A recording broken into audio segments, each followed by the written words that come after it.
ಇವತ್ತಿನ ದಿನ ಗೋಪಚಂದ್ರ ಗ್ರಾಮದಲ್ಲಿ ಹಾಲು ಉತ್ಪಾದಕರ ಸಹಕಾರ ಸಂಘದ ವಾರ್ಷಿಕ ಸಭೆಯನ್ನ ಆಯೋಜನೆ ಮಾಡಿದ್ದೀರಾ. ಅದಕ್ಕೆ ಮುಖ್ಯ ಅತಿಥಿಗಳಾಗಿ ಬಂದಿರುವಂತಹ ಪಶ್ಚಿಮ ಕ್ಷೇತ್ರದ ಕೋಮಲ್ ನಿರ್ದೇಶಕರು, ಮಾಜಿ ಜಿಲ್ಲಾ ಪಂಚಾಯತ್ ಸದಸ್ಯರಾದಂತ ನಮ್ಮ ಶಾಮಣ್ಣವರೇ, ಹಾಗೂ ಇದೇ ಗ್ರಾಮದ ಹಾಲು ಉತ್ಪಾದಕ ಸಹಕಾರ ಸಂಘದ ಅಧ್ಯಕ್ಷರಾದಂತ ಪ್ರವೀಣ್ ಅವರೇ, ಹಾಗೂ PKGB ಬ್ಯಾಂಕ್ ಕಾಶಿಪುರ ವ್ಯವಸ್ಥಾಪಕರಾದಂತ ಷಣ್ಮುಗ ಸರ್ ಅವರೇ, ಹಾಗೂ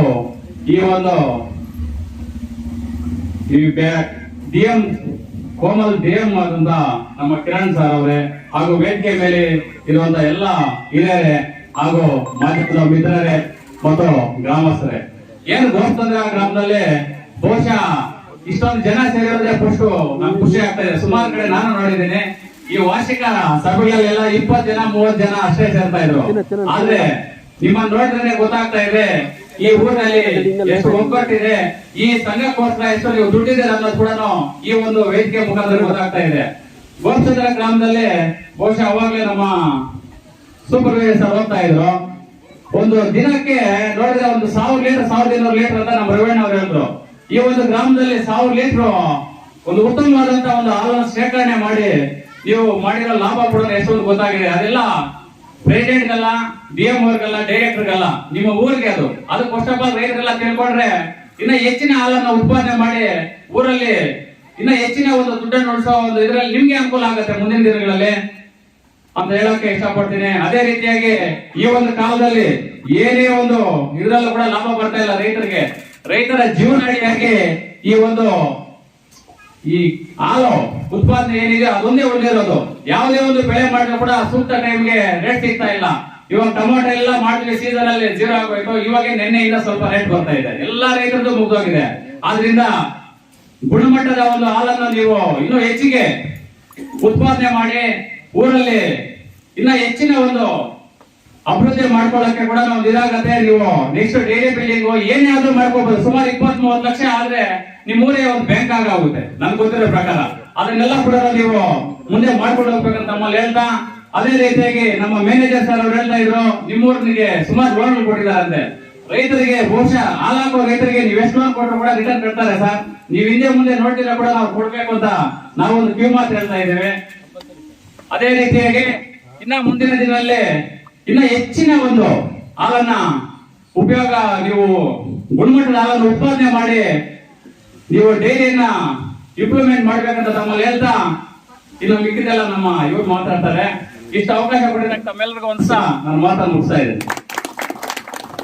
ಇಲ್ಲಿ ಯಾವುದೇ ತರ ಎಲ್ಲ ತುಂಬಾ ತೊಂದರೆ ಇತ್ತು.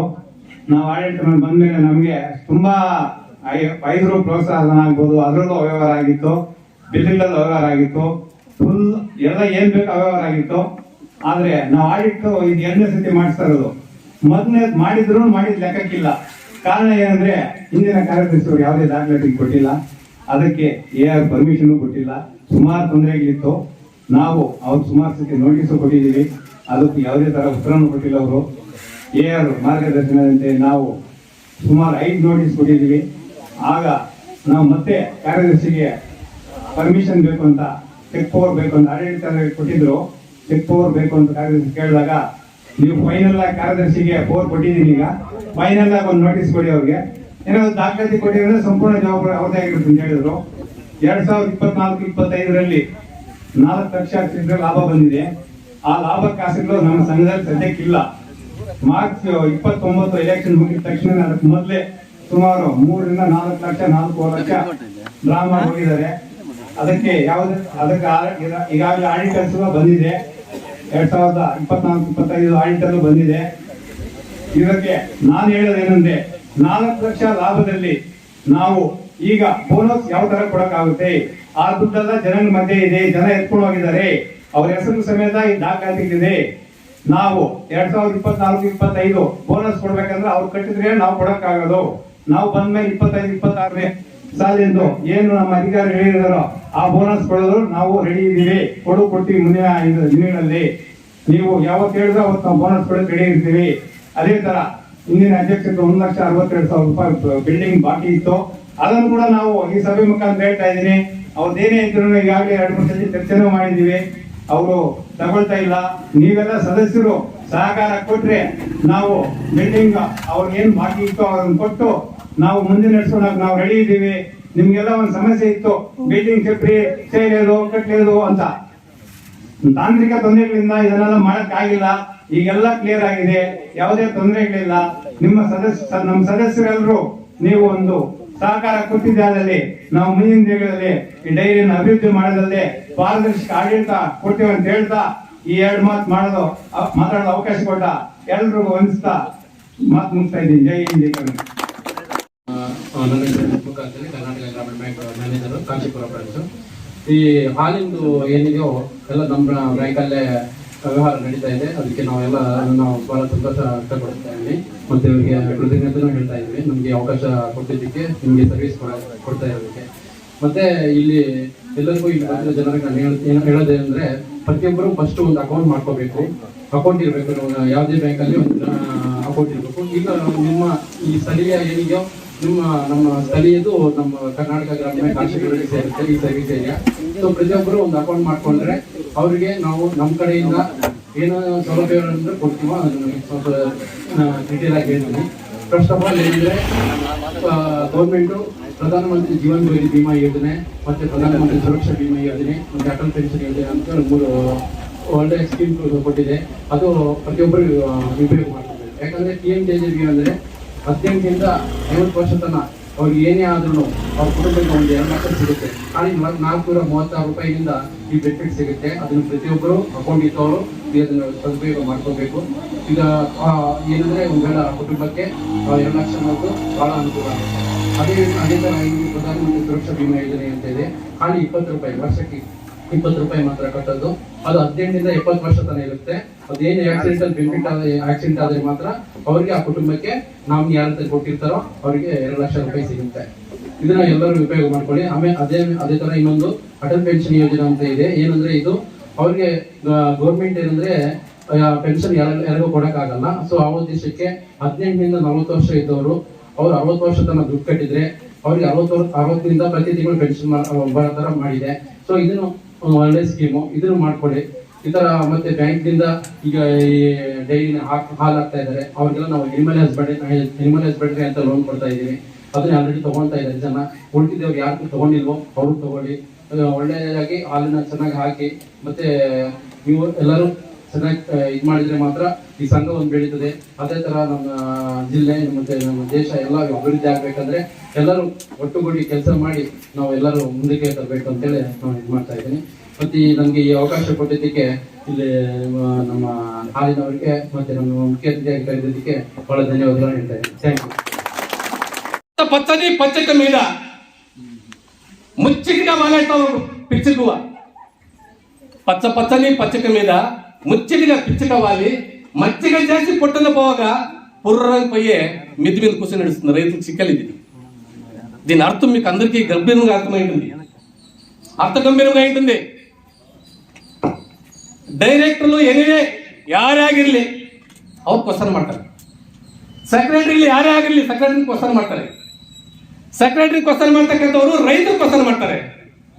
ఏ అన్న మేము ఈ బాధపడి తెచ్చేస్తున్నాము, మాకు కరెక్ట్గా ఇది పరిహారం ఏందా, బిల్డింగ్ కట్టండా, మాకు ಬೋನಸ್ చేయండా, ಡೈರಿ ಇಂಪ್ಲಿಮೆಂಟ್ చేయండా, ನಾನಾ ರೀತಿಯಲ್ಲಿ ಕ್ವಶನ್ ಕೇಳ್ತಾರೆ.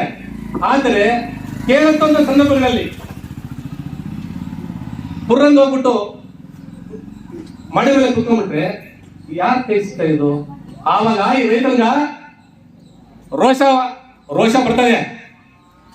పొద్దున్న కోడి గుస్తనే లేస్తాడు ఈయన. కోడి కూడా కోడి గుస్తనే లేస్తుంది. కోడి పుంజ చూడరా, పౌరుషానికి గుర్తురా, ఏకమైన లేరా, కొక్కరోమని కూతురు కూయిరా అంటుంది. కోడి పుంజుకి ఎరుపు రంగు జుట్టు. ఈ జుట్టు కొరికి ఎత్తి ముందుగా చెప్తే యుద్ధానికి స్టార్ట్ అయ్యేది. అప్పుడే ధైర్యంగా స్టార్ట్ అయ్యేది. ఎప్పుడు అన్యాయం చేస్తూ ఉంటారు రైతులకి, ఎప్పుడు వాళ్ళు కడుపు కొడుతూ ఉంటారో. ఒక రైతు పాలు పిండి వేసి అన్ని బాధలు పడి కష్టాలు పడి బిడ్డలకి ఫీజు కట్టాలా, ఇంటి సంసారం చూడాలా, ఇంట్లో పేషెంట్లు ఉంటారు, నానా రకాల వ్యవహారాలు ఉంటాయి.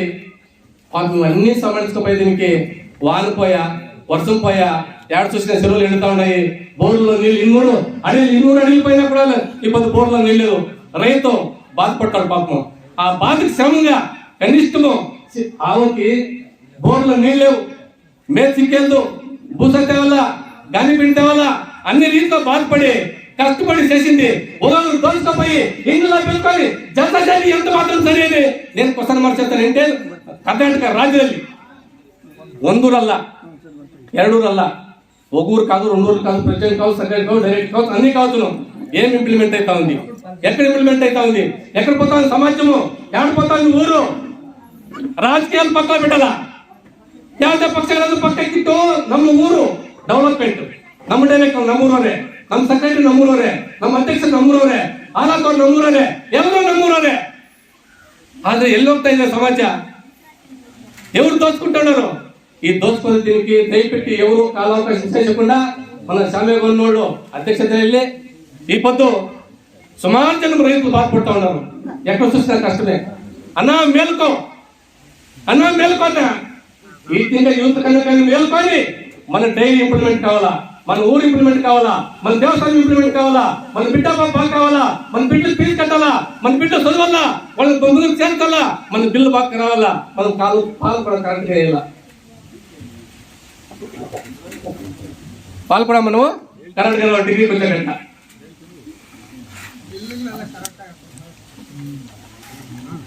డిగ్రీ పాలు కరెక్ట్ గా వస్తే ఆ సమస్య వదిలేసేసుకోబోతుంది. ఆడేమి వణుకుంటా వచ్చినా కూడా డైరెక్టర్ చూసుకుంటారు, ప్రెసిడెంట్ చూసుకుంటాడు. నిమ్మ చెట్టు పెద్ద నిమ్మ చెట్టు చాలు. ఆ నిమ్మ చెట్టులో ఒక పండు ఇంత తాగుంటాయి, కానీ ఆ పండు పెట్టకపోయినప్పుడు కంప్లీట్ నిమ్మ చెట్టు ఫుల్ ముందులే. ఆ నిమ్మకాయలు పెట్టుకునేకి ముండ్లు అడ్డములు ఎవరు? డైరెక్టర్లు, ప్రెసిడెంట్. ఆ కాయకి సయ్యేసేకి ముండ్లు పుళ్ళు చుట్టూరులో ఉంటాయి. ఈ చుట్టూరులో ఉన్న ముండ్లు పుష్టిగా ఎప్పుడుతాయో ఈ పండు నవ్వుతుంది. శాంత సిగ్గలే సార్, రైతుకి అనుకూలమైంది సార్. దయపెట్టి వన్నిగా గ్రామంలో రాజకీయాలు ఇచ్చిపెట్టేసి రాజకీయాలు వచ్చినప్పుడు రాజకీయాలు చేసుకోకుండా దయపెట్టి రైతులు ఇంప్లిమెంట్ చేయండి. రైతు ఉదాహరణ కానీ వాళ్ళు కష్టాల్లో ఉండరు, వాళ్ళు చాలా బాధలో ఉండరు, వాళ్ళు ఇంప్లిమెంట్ చేసుకోదాము. వాళ్ళందరికీ డైరెక్టర్ వీరితో ప్రెసిడెంట్ అందరూ స్పందించి వన్నిగా యూత్కి రెడ్సీలో నడిచిపోయినాయి, పైన గాలి పిలిచిపెట్టండి. ఇంక అయ్యేది పోయేది ఈ యూత్కి. ఇప్పుడు వచ్చిన వీళ్ళు వచ్చిన బిడ్డ ఇంకా 5 లక్షలు 10 లక్షలు అనుమానం చేసి పెట్టారు. మొదలు ఇంకా ఏమైందన్నా? ఏడైందనా? చెరువు తూములో పై తీసుకెళ్ళి చెరువు అంతా తడుస్తా ఉంటే ఏడన్నా ఇంప్లిమెంట్ అయితే చెరువు తూములోనే నీళ్ళు ఇస్తే ప్రతి రైతుకి పోతుంది. కానీ చెరువులో 76 తూట్లు ఉంటే ఏడిపోతా ఉంటాయి, ఎంత దొడుచుకోపోతా ఉంటాయి, చెరువు ఎండిపోతుంది, రైతులు కడుపుతుంది. ఎందుకంటే దొద్దు దాని ఇంకా ఈ 4 మాట్లాడేదానికి అవకాశం ఇచ్చిన మన ಶಾಲೆಗಳಿಗೆ ವಂದಿಸುತ್ತಾ ಎಲ್ಲರಿಗೂ ನಮ್ಮ ಹಿರಿಯ ಮುಖಂಡರು ಗ್ರಾಮಸ್ಥರು ಎಲ್ಲರಿಗೂ ವಂದಿಸುತ್ತಾ ಈ ಮಾತನ್ನು ಹೇಳಿ ನನ್ನ ಮಾತನ್ನು ಮುಗಿಸ್ತಾ ಇದ್ದೀನಿ. ಜೈ ಹಿಂದ್, ಜೈ ಕರ್ನಾಟಕ.